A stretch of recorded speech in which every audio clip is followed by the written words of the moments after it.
I'm back at sisimulan natin to sa isang unboxing with the Ugreen HiTune Max 5C. There. Hindi ako kabisado yung ano niya, yung name niya kasi medyo mahaba. With HiTune. So it's Ugreen HiTune Max 5C. That is adaptive ANC or ano ba yung ANC? Active noise cancellation. Active noise cancellation, and it has a spatial sound. So what is spatial sound? Spatial sound yung parang 3D yung pandinig mo. Parang totoong nasa paligid mo yung mga naririnig mo sa sa headset or sa headphone. And meron siyang features na 75 hours maximum of operation. That is pagka hindi activated yung ANC mo. So this one we have here, kararating lang. Actually, hindi ito yung first time na makahawak ako ng HiTune Max 5C because asa na? Wala. Yan.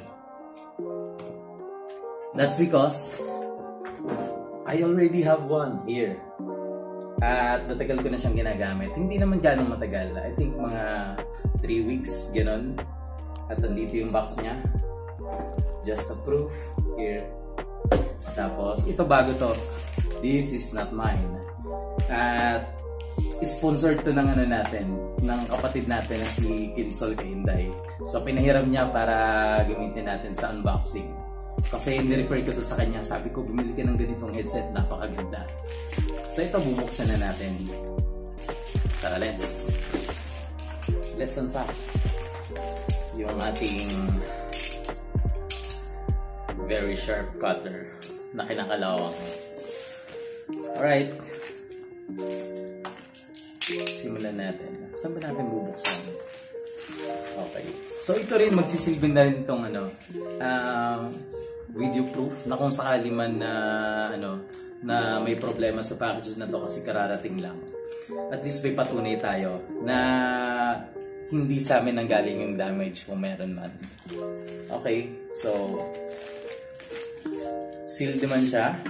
Pakita natin. Takpan lang natin yung details ng yung nakalagay dito. Alright.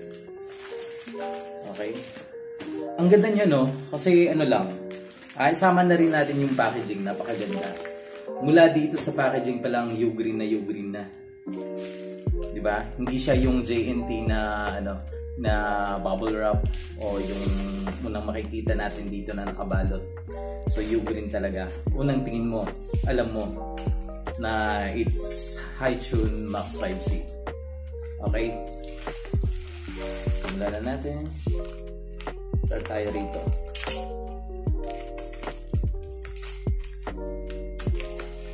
Sana hindi mag-brown out. Kasi madalas mag-brown out dito sa amin. Kaya pagka nag-brown out, magsa-set up na naman tayo. Bukas ng ilaw, bukas ng computer.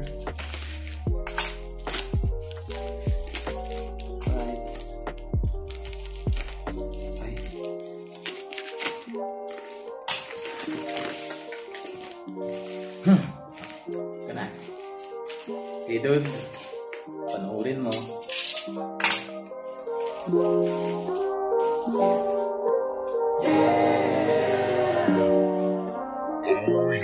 HiTune Max 5C. At the back. Okay. So makikita natin dito nakalagay adaptive ANC or active noise cancellation, spatial sound, immersive listening, and 75 hours maximum of operation. So, ang ganda, no? Kasi na-test ko na yun sa akin. Umabot siya ng, kaya mo siyang gamitin ng at least mga 3 days, ganon. Kayang-kaya niyan, guys. Matagal mag-lowback. And, ano ba meron dito? What features do we have here? Okay? So, it has Bluetooth 5.4. Mataas.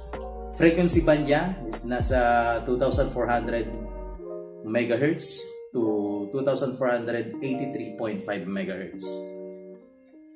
Okay, transmission distance niya is nasa 10 meters. Meron siyang Bluetooth profile na HFP, AV, RCP, A2DP, BLE, SPP. Ano yun?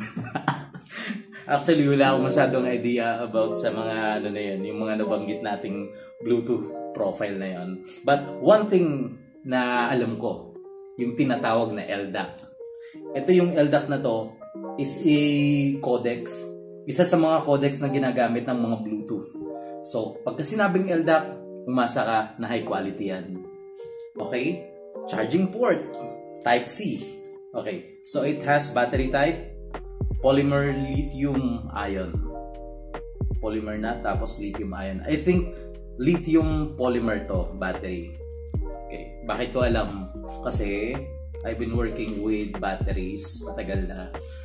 Para sa mga drones, I work with lithium polymer batteries, lithium ion phosphate or LiFePO4 battery, etc. Mga ganun. Alkaline. Charging time! Ito yung amazing sa kanya. Charging time niya is nasa 1.5 hours lang. Minsan sa akin pag ginagamitan ko ng charger na capable ng 2 amps or 1 amp, charging niya nasa 30 minutes to 40 minutes lang. So mabilis. Tapos yung operation niya ay matagal. Okay. So,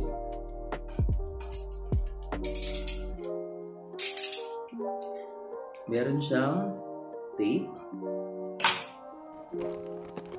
Tape. Sinabi yung tape.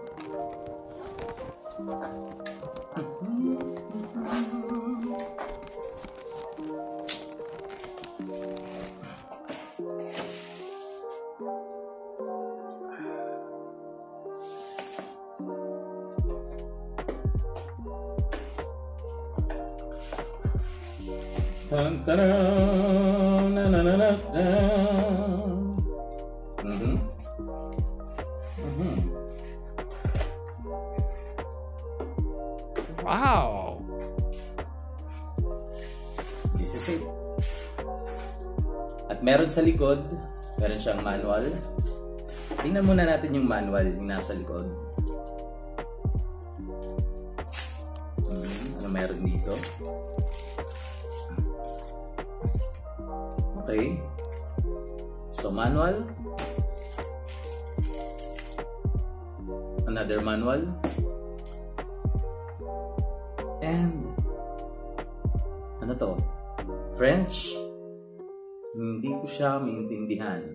Carta PAP 22. Okay, what's this? If may idea kayo guys kung ano yan, please let me know in the comment. Okay? So dito makikita natin mayroon siyang parang maliit na compartment dito. Maliit na box. Okay. And it contains what are these? Ano meron? Okay. So this one is Type-C to Type-C. Okay. So yung headphone na to, you can use it as wired or wireless. So pagka gusto mo siyang gamitin as wired, pwede mong ikabit sa cellphone mo. Kakabit mo sa cellphone yung kabila and the other kabila is sa headphone mo. And yung isa naman, this must be the charger. Okay. So Type-C to Type-A USB. Actually, pwede mo siyang gamitin ng I'm not sure if capable siya ng data transmission ito or charging lang. Pero gumagana siya. Pagka gumamit ka ng ibang cable na katulad nito, Type-A to Type-C cable with data connection, gumagana siya sa computer pag ikakabit mo siya sa computer. So directly, hindi siya wireless, pwede mo siyang paganahin, pwede mo siyang magamit. And tadan! The headphone itself. Ganda ng packaging niya, no? Nakabalot pa to. 2 balot. 1. Okay. Para ka lang naguhubad ng medyas. Wow! Ang bagong-bago.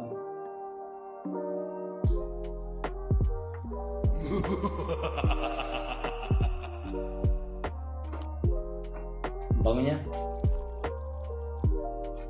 May pabrika. Okay. Guys, can you see that? Can you see the buttons? Those are the buttons. Okay? So you have the charging port, the USB-C port, and the ANC. We also have the power button and the volume button. Alright. Compare natin to. Actually, hindi mo naman siya maiko-compare talaga kasi they are very, very similar. The same at the isa.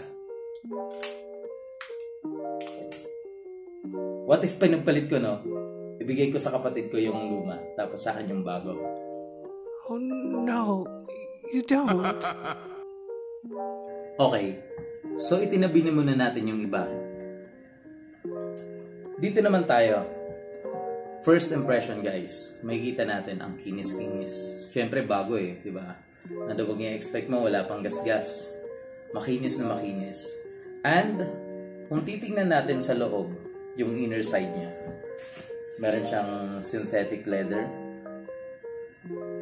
Napakalambot. Yeah. Parang feeling ko parang madali siyang mapunit, no? Tapos with foam dito sa loob. Hindi naman siya gaanong makapal, sakto lang, no? Tapos meron siyang nakaumbok. May nakaumbok dito sa gitna. Sa gitna ng mismong driver. Dito nakaumbok. I believe ito yung microphones na nasa loob para sa noise cancellation. So yung microphone na to, siya yung nagsuserve na na to capture the noise. Tapos once ma-capture niya yung noise, magpuproduce naman ng opposite signal or opposite phase ng audio signal yung speaker natin para ma-cancel out yung noise. So dalawa siya dito. Iba lang din yung dalawang microphone na ginagamit niya sa communication. So kung makikita nyo rito sa gilid, meron siyang butas, isa, tapos dalawa. I believe nandyan yung microphone. At meron ding butas dito sa gilid. Ito naman, ano lang yan, I believe ito yung vent niya para maglabas-pasok ko yung hangin pagka during operation nung speaker driver sa loob. So importante yon. Tapos meron ding another leather dito kung saan nakarest yung ulo mo. Okay. Bawagan natin.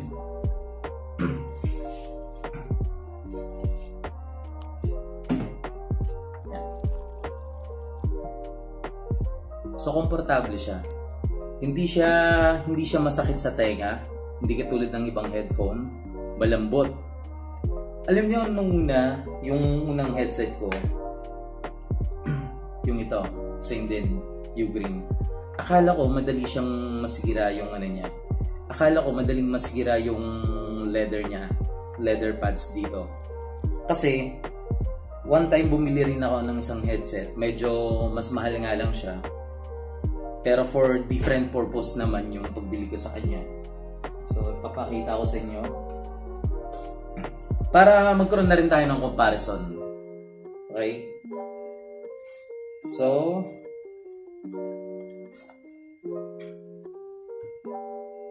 this is the Audio-Technica M40X.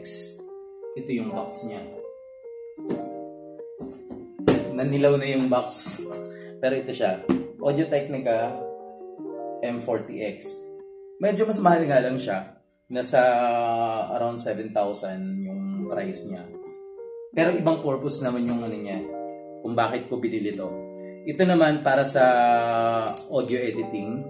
Kasi importante, dapat flat frequency. Itong M40X na model ng Audio-Technica is intended for accurate listening. So, kung gusto mong mag-edit ng mga music, gusto mo na accurate yung marinig mo, walang enhancement sa bass, sa mids, sa heights. Kung gusto mong accurate talaga, hindi naman kailangan masyadong maganda yung quality ng bass. This is the headset or the headphone that you must buy for your whatever you do. Compare natin yung laki niya. Okay? This is the M40X.